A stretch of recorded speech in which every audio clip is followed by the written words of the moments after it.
Shri Gurubhyo Namaha. I bow at the lotus feet of my Guru Paramhansa Yogananda. I bow to his great lineage of teachers, starting with Mahavatar Babaji, through Lahiri Mahashai of Banaras, and Swami Shri Yukteswar Giri. I bow also to my dear friend Swami Kriyananda, who exemplified a life of discipleship to his Guru.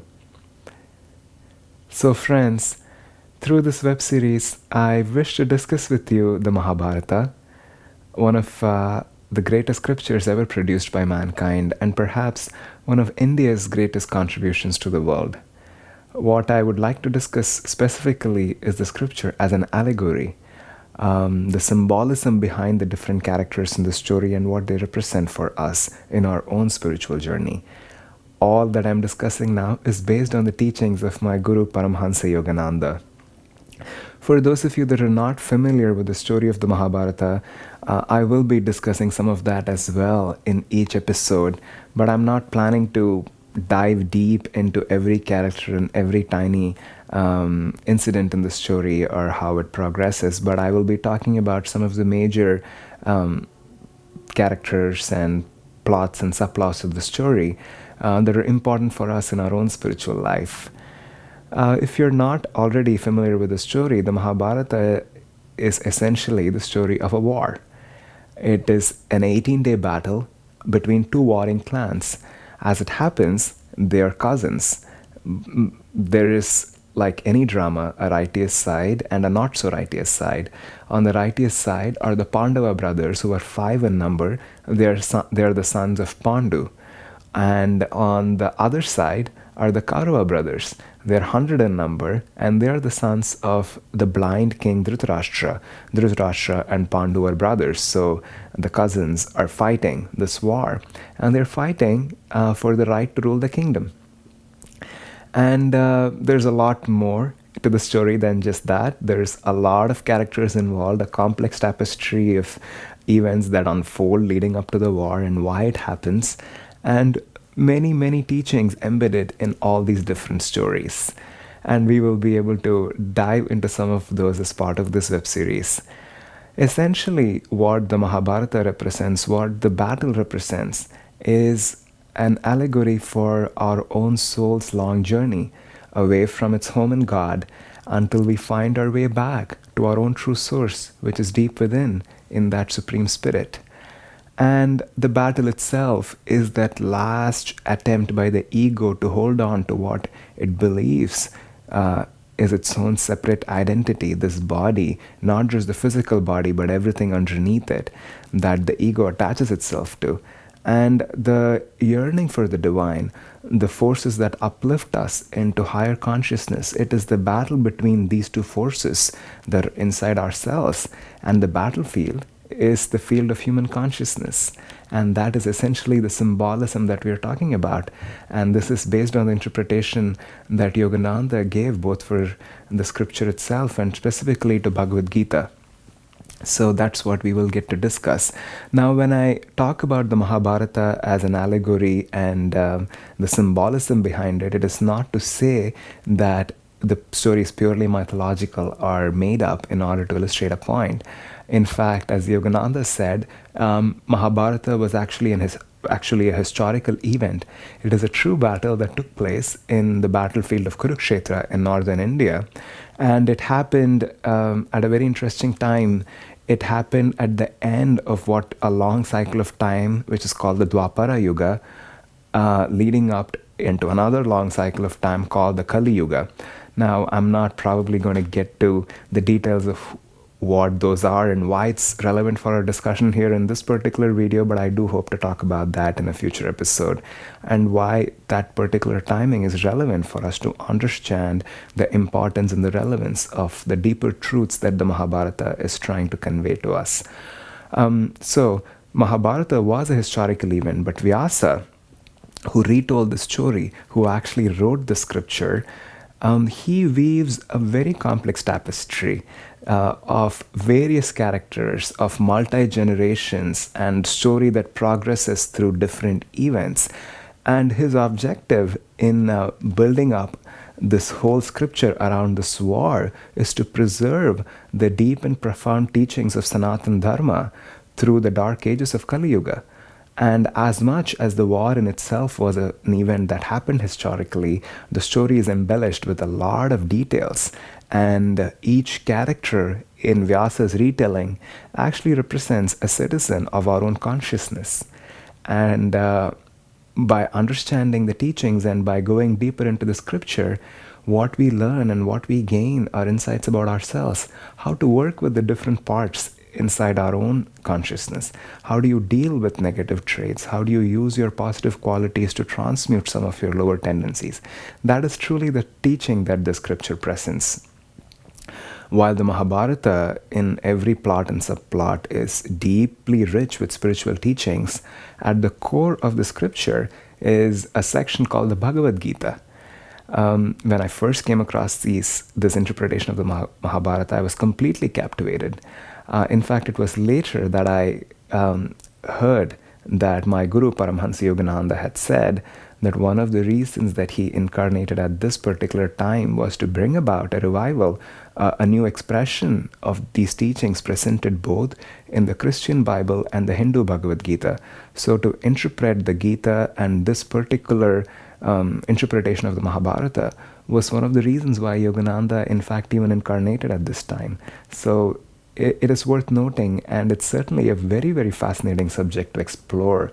A great avatar such as Yogananda bringing it to us through his lens of why it is important to us at this particular time that we live in. So the Bhagavad-Gita resides at the very center of the Mahabharata and in some sense can be called a scripture in its own right. In fact, sometimes it is referred to as the Bible of the Hindu faith, which is quite true because it is that supreme scripture that presents our own pathway to liberation. The Bhagavad-Gita is a dialogue that happens between Krishna and Arjuna. Arjuna represents the seeker or the devotee in every man, and Krishna represents the divine, the supreme spirit that has come to us through the form of a guru who has come to guide us. It represents our own intuitive guidance in a certain way, and it is that guiding force that is taking us towards liberation. And everything that Krishna is presenting to us through the Bhagavad-Gita is not just for Arjuna, but for each one of us, for that seeker within us who is looking for answers. So it is a profound and a very relevant and important teaching for us at this time of where the world is right now. And Vyasa, interestingly enough, as Yogananda explains, presents a lot of clues. He places a lot, especially in the Bhagavad-Gita, to let us know that these teachings are not just referring to the dharma of how to fight a war or what was relevant for Arjuna at that given time in order to go and fight and win this war, but something that is timeless and eternal.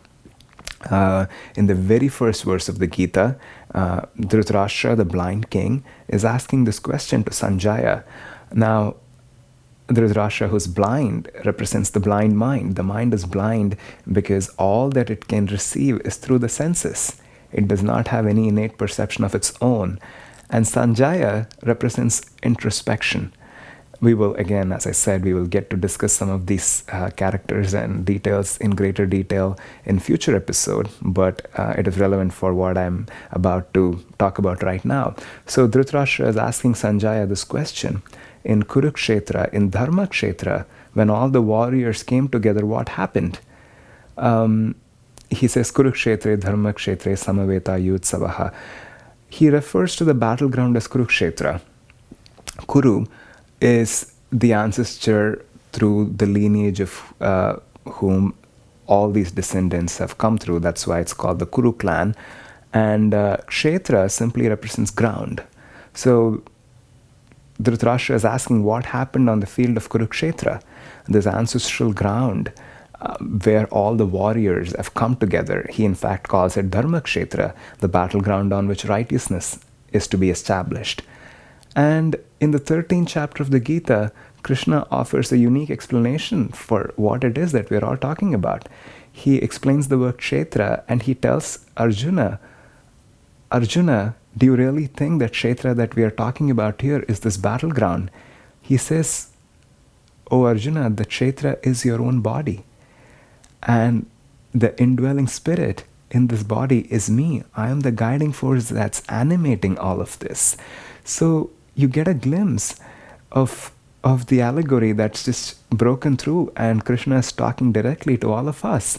If you were just thinking we are talking about a story of a battle that happened hundreds of years ago, you're mistaken, because the kshetra that we're talking about, the battleground that we're describing, and every step of the battle that is being discussed here is our own body, is our own consciousness where this is unfolding. And another interesting clue that Yogananda points out is Dhritarashtra asks Sanjaya what happened, Kim Akurvata. Now, if you were to read the story thus far, you will realize that Sanjaya has certain abnormal powers. He can see things that are not actually in the physical view of sight.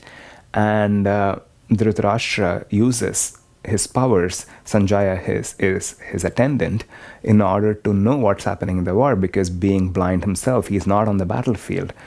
And by common logic, you would think he's asking Sanjaya what is happening right now, because he wants to hear a live commentary of all these warriors coming together, who's fighting who's winning, who's losing.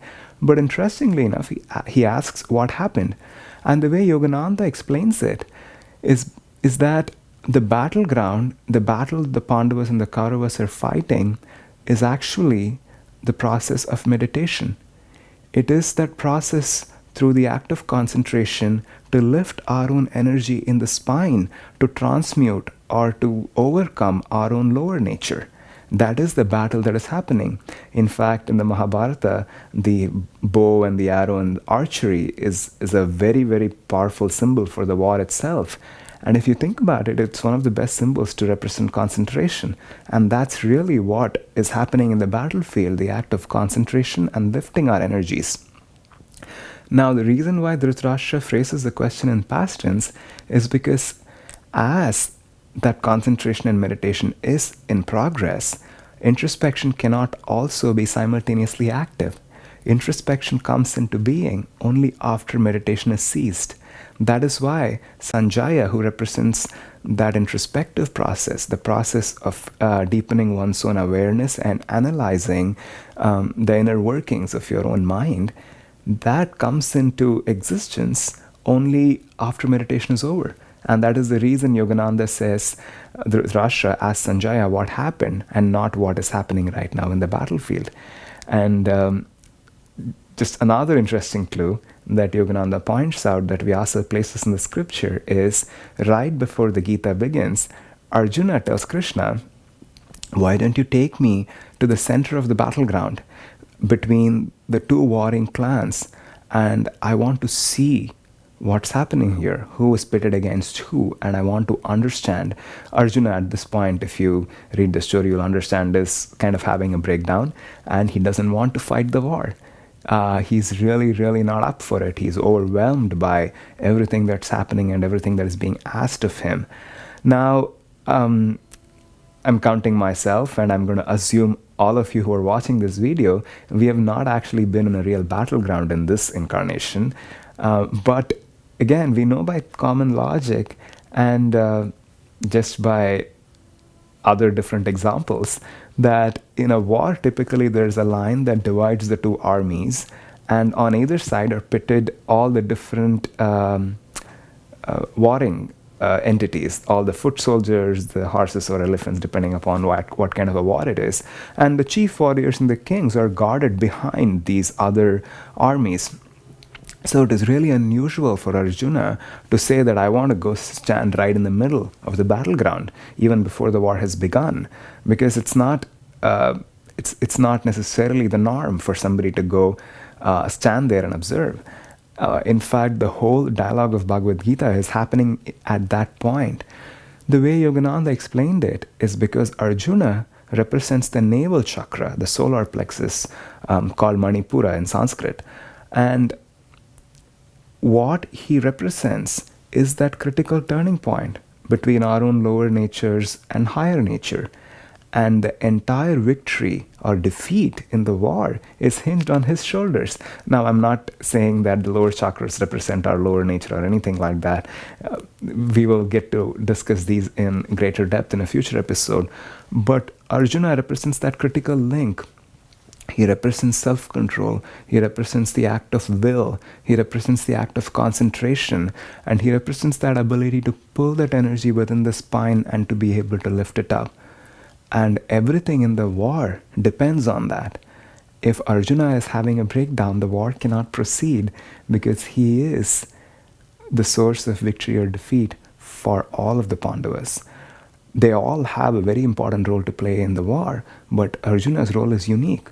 And that is why that physical placement is kind of a clue for us to understand what he is. And he is that center point in our own spine. And this whole dialogue that is happening between Arjuna and Krishna is happening at that point where the devotee is stuck between the lower and the higher nature. You're still trying to decide where the battle is happening and which side are we going to let win. And this battle is happening not just at one point in time, but it is exactly how the human consciousness works. So, we will get to explore all of this and many more interesting details. From the next episode, I will go to the beginning of the story and I will start retelling, how the story unfolds in the different characters. And we'll also get to discuss the philosophy and the symbolism in each part of the story. I hope you found this interesting, and if you have any comments, do feel free to leave them below. And if you find this inspiring, I would encourage you to share it with your friends as well. Thank you so much.